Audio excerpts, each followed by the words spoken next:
Welcome back. If you're not at a rodeo or a parade for Pioneer Day this weekend, you've got some new movies to watch. Whether it's the latest things on streaming or the newest horror flick from Jordan Peele, film critic Tony Toscano has your reviews. Good morning. Entering its third season on Apple TV Plus is the parenting comedy Trying. It stars Rafe Spall and Esther Smith. Oh my God, do they have the faces of angels? I bet they have the faces of angels. Yeah. Do they totally love you? Yeah, I bet they totally love you, don't they? Still haven't bonded properly with them. Who wants to put up a tent? I'm not fun enough. Where's Princess gone? Princess! You never do anything by the book and it always works out. I do everything by the book and it never works out. Oh my God, did I buy the wrong bloody book? After a couple decides to adopt, their once peaceful world is turned into chaos. Such a pressure cooker for her, and for someone who likes things to be in control, she has no control about how these kids feel about her. So I think that creates a lot of tension for her within the series. And Riff, you're kind of on the other end of the stick. I mean, it seems that, you know, this parenting stuff comes really easy to you. Yeah, you know, I think that the fun comes pretty easy to him, but that's the sort of glory work, you know, like the everyday stuff, you know, I think that there's a lot that Nikki does that isn't as sort of fun. Yeah, exactly. She's without Nikki, he'd be nothing. Trying is a delightfully poignant look at parenthood and the ups and downs of dealing with the beautiful mess that children bring with them. Again, Trying is streaming on Apple TV Plus and gets a B. It's rated TV 14. In selected theaters is the documentary My Old School, starring Alan Cumming. I remember my first day at Bearsden Academy. It was junior year, day one. The classroom door opened, and there he was. He was quite gaunt looking, and he was really pale. He had a briefcase. Funny hair, glasses. He was one of the better pupils.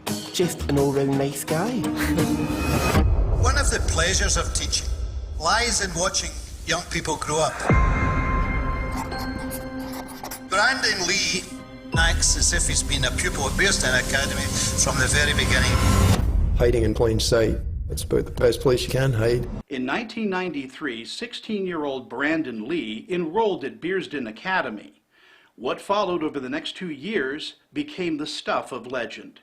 Lip-syncing to recordings of Brandon Lee's voice, actor Alan Cumming mimics the subject of the documentary. The voice is already provided, but you're putting in the gestures and the movements and the essence of Brandon.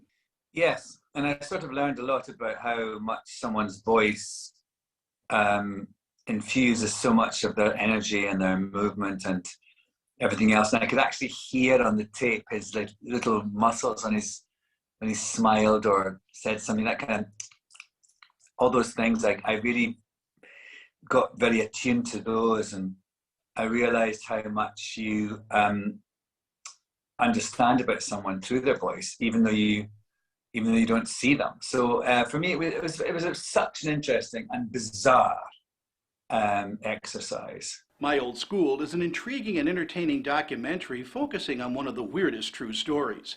The film uses animation and one-on-one interviews to weave its tale. Check it out in selected theaters. It gets an A and is not rated. Also playing in selected theaters from the mind of Jordan Peele is the horror thriller Nope. Bro, what'd you see? Something above the clouds. That's big. How big? Big. You think whatever killed Pops is out there? In the film, the residents of a lonely town in inland California bear witness to an uncanny and chilling discovery. This central theme of horror, of the horror engine for me, came with this idea of what if the truth is a lot simpler and darker than we even could ever imagine. Nope is a fun and frightening film that will have you engaged from beginning to end. A solid thriller that takes the audience for a scary and intense ride. Again, Nope is playing in selected theaters and gets an A. It's rated R. For ABC4, I'm film critic Tony Toscano. All right, thank you, Tony. To see the rest of Tony's reviews, visit his website, screenchatter.com.